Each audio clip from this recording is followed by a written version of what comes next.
super short. So, Hi, patrons. what's up, y'all? It's another We're 45-minute mini coming your way. because I said it was going to be short. We are we're talking about pre-registering your studies because we're going to Yeah. start diving into the whole wonderful wide world of peer review and scientific rigor given the fucking articles that just came out. Indeed. All right. Very good. Ready for me to count us down? Let's do it. Okay. Make sure my audio looks good. All right. Three, two, one, go. Welcome to Why We Do What We Do Mini. I'm your host, Abraham. And I'm your host Shane. We are a psychology podcast. We talk about all of the things that humans and non-human animals do, and sometimes we talk about the science that we do and how we make that science better, or at least we try to.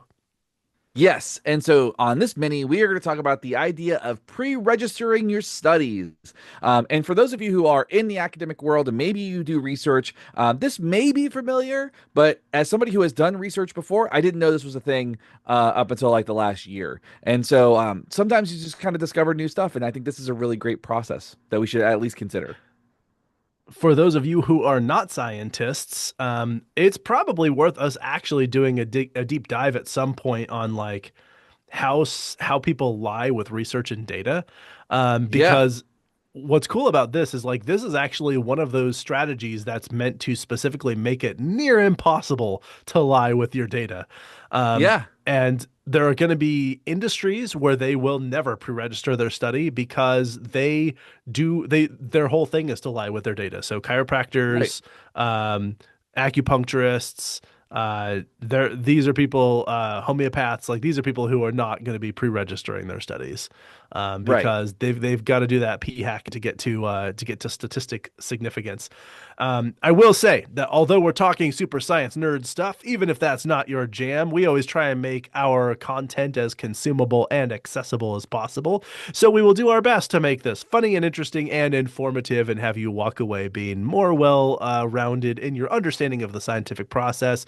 And if you aren't already in that field, then just feel validated that we're discussing things that you got to do and you know sort of how they work already. But maybe there's some tidbits in here that even you didn't know. We'll find out. Hell yeah.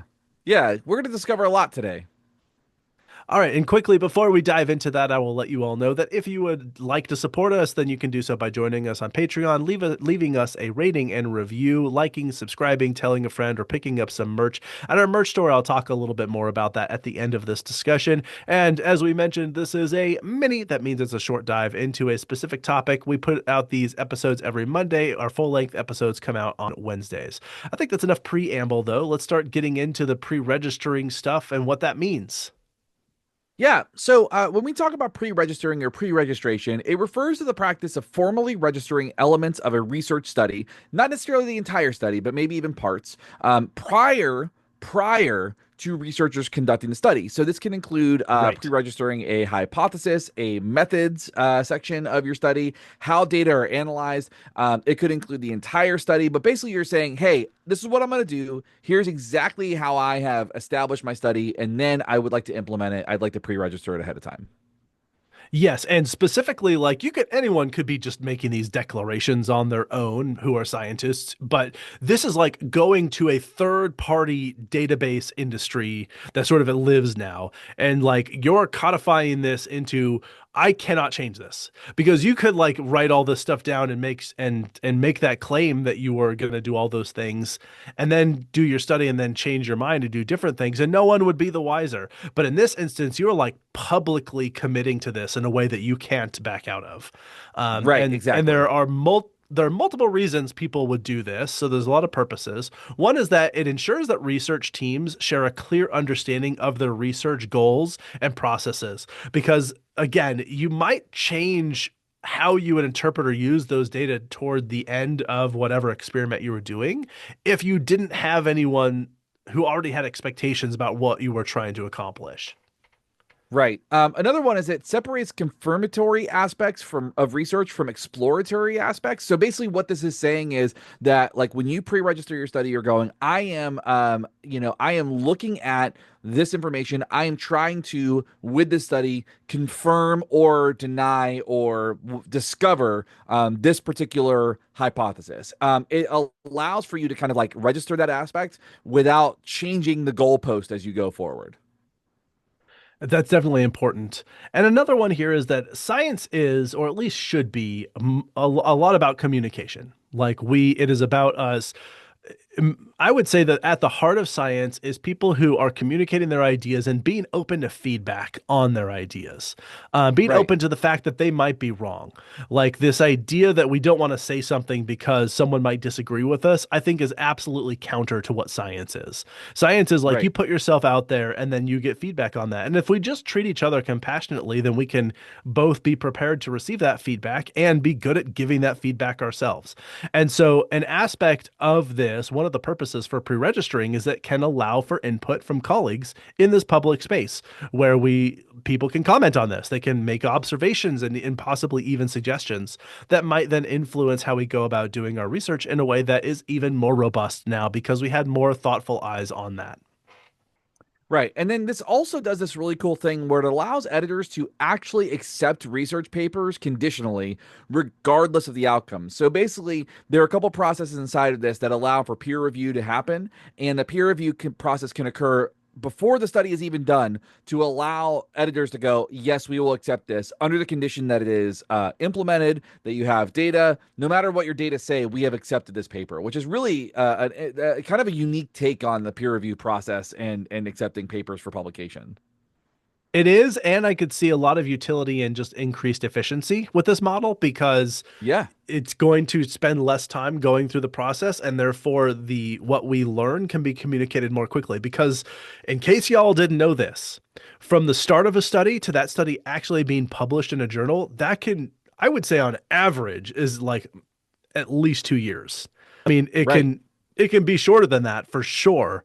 But like most of the time, if you start a project today, you're not going to see that project like reaching like people's awareness for 2 years. And a lot can happen in 2 years, believe me. Right. And sometimes it's a lot longer than that. And so just in case you guys weren't all aware of that, that is definitely a thing that it just slows down the pipeline. And so having anything that increases efficiency is something that I think we can generally be appreciative of. It's something that does not increase the efficiency of podcasts as ads.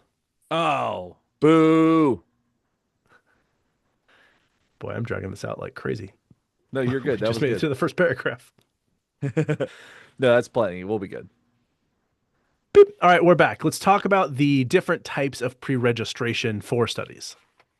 Yeah, so one of the types is just a standard pre-registration, which basically means that you take the research protocol, you develop it, you post it prior to the research being conducted, and this can include, like I said, the parts of your study, the entire study, but basically you just go through the process. You submit it to one of these third parties that allow you to pre-register the study ahead of time, and so this is just kind of a standard practice in general.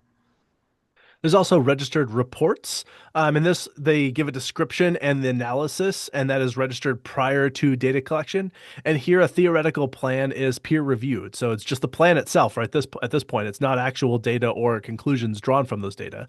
And as a result, the study is sort of provisionally accepted because it's already been vetted before the data collection took place, where they say Right. essentially whatever the outcome, we're clear that your methods were sound enough that whatever data you get will be able to speak to them, which is could be interesting. And then after data collection, a second peer review does confirm that the methods were followed as intended and correspond to the declared intentions of that method. Yes, a really important aspect for that one. It's that they're not reviewing the validity of the results in terms of like were the results effective. They're saying, did you do what you set out to do, regardless of what your results were? And that's what that second peer review does. Because at this point in time, the paper's already been accepted. They're just making sure that you did what you said you were going to do. Right. Um, And then there's also specialized pre-registration, which means that you can actually submit for pre-registration for different types of studies that include like qualitative research, mixed methods research, single case designs is even listed underneath that too. So for you behavior analytic folks out there, that's I think really critically important to know that they are doing single case designs as part of the pre-registration process. So if you are a researcher out there, consider this as you go forward. It's going to make our behavior analytic literature a little bit more robust. Yeah, that's cool. All right, but why would we do this? Because we did mention some purposes, but I think that let's dig into the whys. We need to explain. There are a few benefits to pre-registering studies. One of them is that it shows credibility in your work. Like you you can't just change what you thought you were going to say or do about this, or change how you analyze the data to make it fit whatever outcome you were trying to get. You kind of just have to accept it as is, and that means that you're then more credible as a researcher and as a field. Right. It also helps you maximize data sets because now you're going to be able to like kind of map out your plan, and you don't have to worry about additional outliers in your data. You don't have to worry about additional data sets that might come in as a result of these new discoveries. You can actually kind of streamline your data process and maximize that data set that you've got. It also demonstrates research transparency. Like you can't hide behind things. It aims to reduce bias, which it does. It does help accomplish some reductions in bias, and it does support the replication of further studies down the road. It also allows you to collaborate more with the scientific community, which I think is really important because you've put this in a public space where people can actually review it and give you feedback. So that's kind of cool. It does also reduce the pressure to receive positive results because a lot of times when you're doing a study, you want it to turn out really well. But if it's pre-registered, it doesn't matter how it turns out. What matters is that your scientific method is sound, which I think is really cool. And like we mentioned, it does shorten the peer review process. It does make that far more efficient and allows you to kind of skirt not get around the peer review process, but it does make it a little bit easier to say, yes, this was pre-registered, which means it was approved, which means that we have identified that this is sound already. You don't need to comment on the methods part of this or the data set or whatever. You can actually kind of streamline that a little bit. Yeah, it's just boosting that efficiency. And I do think this pressure to this positive results or like null results thing, I think is really important. Like this is one of the things where one of the effects and criticisms of scientific work is how often the fact that like if a study doesn't turn out anything that's like statistically significant, that doesn't get reported on. And I actually do have like I've thought about us doing an episode discussing this very phenomenon because I do think there are more nuanced considerations as opposed to just like, well, we should be publishing all results. I'm like we'll get into that in another discussion. But the point being the fact that like if you have declared your methods and peer reviewers have looked at those and said this is good sound scientific experimentation that you have arranged, then like if you produce some data that like don't really show anything, well, it's kind of already been accepted for publication. So then what then happens is we're less likely to not publish those results that don't show anything because like those data just are what they are. And if it happens to be like a null hypothesis, like we did not prove beyond we did not make a statistically significant outcome, then that's useful information that people can actually like operate off of. I mean, like whatever effect we thought was there is not robust enough to have been captured by this study, at least. And that's something to know that like that might not be a thing. Absolutely. Now, just like anything, there are definitely concerns related to pre-registering and things that could go wrong. So this is not the hunky-dory, it'll solve all problems in the world. There are some things that we might want to consider, and here's what those things are.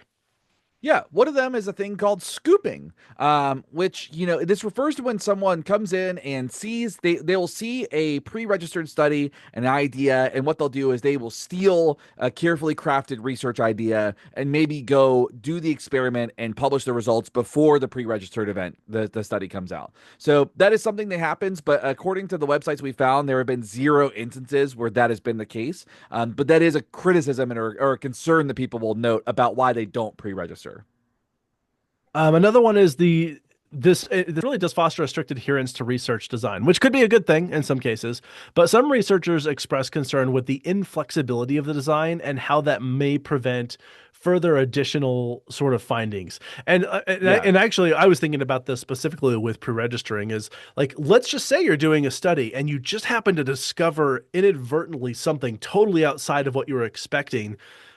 Like pursuing that might be a really good thing. Like that could yield to something Yeah. way more important than you thought you were onto before. And if you've fully bought into or are committed to this one thing that you're pursuing in your design, you might miss an opportunity to capture that and then you like use it as a jumping off point for some really fruitful lines of research.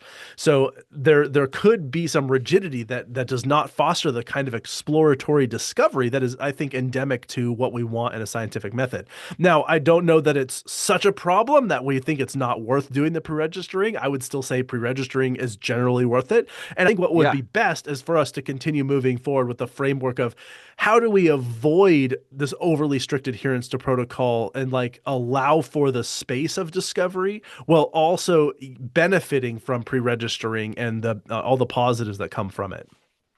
You're absolutely right. And I think that goes into the next point too that people are concerned about is like typically pre-registration is only used for confirmatory studies, which means that it limits its use in exploratory studies in some way. This is at least a criticism or a concern that people have. And I think from the perspective of pre-registering, if you're going to pre-register a hypothesis, it's really tough because when you're doing an exploratory study, like let's say you're doing a phenomenological study and you are kind of exploring a potential experience or the lived experience of somebody, like through some type of interview or something, you may not be able to possibly or anywhere accurately predict what that experience looks like. So How so it's going to it go. can be really tough to pre-register the at least the hypothesis parts of that study, but you may pre-register the survey or the interview methods that you're using, something along those lines. So there are still options and specializations that you could look at for pre-registering those elements.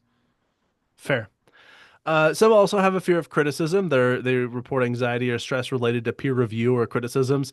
I would kind of respond to that by saying like this might not be the right field of work for you, because like that's kind of like Sure. what Yeah. what science is like we're just going to tear each other's work apart and just we got to be open to the fact that like while there are, I think, dogmatic interpretations that get in the way of like good scientific scrutiny of people's work, I would say, generally speaking, most people are really trying to support one another in a scientific space.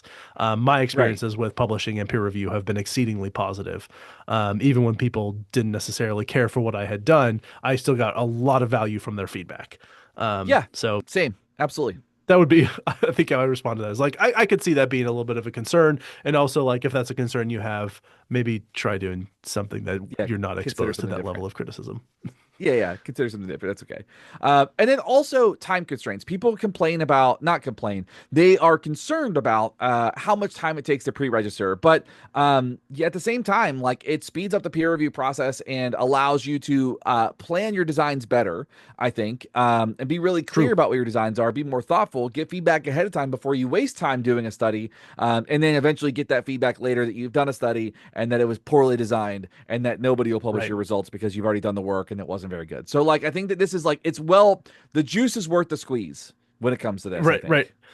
Well, and I think relatedly is like I think there are instances where you shit, my audio just completely died. Hold on one second. That might be enough. We were so close. Oh, actually, I can still hear you. Okay. Hopefully, I'll be okay. It's like on the verge of death, though. Okay. Um, beep. Um, beep. Yeah, I think one of the things is like the time you also might save, like if you start going down the path of your study, having had no one get eyes on your method or anything, and then you have to start over because you didn't like foresee a mistake. And so, like having Right. pre-registered your study, gone through all the work and rigmarole that might entail, and granted that might be a lot, but you also then might have gotten some feedback from people that help you then actually. Avoid unforeseen issues in your your design or methodology. So Right. again, I think as you said, the juice is worth the squeeze. Yeah, 100%. Speaking of squeezing juice, we have run long, so let's go ahead and wrap up this discussion on minis, and get you all back to your day. Thank you so much for listening, and let's do my quick credit things. If you'd like to support us, as I mentioned, you can join us on Patreon. If you do that, you get behind the scenes content, early content, and all kinds of things over there. Like, subscribe, leave a rating and review. If you would like to tell us your thoughts or your experiences with pre-registering or studies or anything else unrelated to that, you can email us directly, info@www.podcast.com, or reach out to us on the social media platforms, and we certainly look forward to hearing from you there. Yeah, we love it. Also, if you do join us on Patreon, I'll read your name on our full-length episodes that we publish on Wednesdays. Otherwise, I would say thank you so much to our patron supporters. Thank you for listening. Thank you for recording with me today, Shane, and to everyone on my team Anytime. for all the work that they do. Is there anything you would like to add or that I forgot before we say our goodbyes? Do good science. Do good science. Beautiful. All right. Well said. Then thank you for listening. This is Abraham. And this is Shane. Why We Do What We Do Mini is out. Bye. All Long for a right. mini, short for, That's okay. yeah, still shorter than the last couple. Yeah. And we're caught up. Yes, exactly. That's the main thing. So thank you very much for your work on this one. Yeah, no, this was a fun one. It makes me want to pre-register all my studies because I just got a feedback from a study that got completely rejected. Oh man. Well, it got rejected, and they were like, we wrote like a self-assessment tool. So I'm curious about your thoughts about this feedback. We wrote a self-assessment tool, and we were told that the self-assessment tool, which was explicitly designed to have somebody kind of like complete this like self-assessment tool and evaluate their own behavior and then derive their own goals from this tool. We were told that there was no psychometric evaluation of the tool, that they were concerned about the validity of the tool, given that it hadn't been researched and all this stuff. And we were like, my thought was, well, this is a self-assessment tool. This isn't designed to do any sort of psychometric evaluations or like produce any data. It's just kind of designed to, it's like a planning tool almost. So, but we got that specific feedback about like there not being like a psychometric evaluation or like anything like that on it. I could see coming from the perspective that even with the self-assessment, like you want to ensure that the study is asking the questions that lead to the kind of results that would inform the assessment in such a way that you could reliably predict that you'd get valuable use out of that interpretation, Sure. and that having psychometric testing would facilitate that. I also think that a lot of times when, like, if we think about the first time the raised was ever used, like, I don't think they had done psychometric testing yet. I think that, like, that kicked off the ability for people to do a bunch of testing. And so Yeah. I think framing it potentially in the context of, and honestly, if I was the editor, this is the way I would have tried to guide this direction, is just like, let's treat this more as a, like, if people find potential utility in this, then we can start adding psychometric testing and, like, do those studies. But there also might be some like philosophical precedent for, like I said with precision teaching all the time, because like there's so little actual like good solid scientific evidence out there that I'm like, I mean, kind of, there is a lot of indirect evidence. I'm like, we know that like reinforcement works. There's one Right. thing. Um, we know that like we have a shitload of clinical data to show that like when you're fluent at something that the outcomes of that are numerous and beneficial, and that like there are things that we find a lot of value in our sort of clinical observations. So anyway, similar to that, it's like I think you can use the philosophical precedent of just like how behavior works to guide an assessment tool that's like, this is kind of a low stakes thing. It can, like, we know that this is how you would Right. measure this behavior and like more or less how you get the outcome. And any additional testing that might be done would be kind of minor tweaks to just ensure that you don't bias anyone in favor of a particular outcome. Um, Sure. and like while that might be useful, it probably doesn't prohibit this from being an accessible tool. Yeah. So I don't know. Those are some thoughts I have. Yeah. I think that's fair. So I'm gonna get with the author and we're gonna go over it and see what we can do. So we'll see how it shakes out. So I think it'll eventually get published. We have to redo a few things. So Gotcha. Well, good luck. yeah, thanks. I appreciate it. Let's just All say right. goodbye to our patrons who we're still recording for, apparently. Bye, patrons. Bye.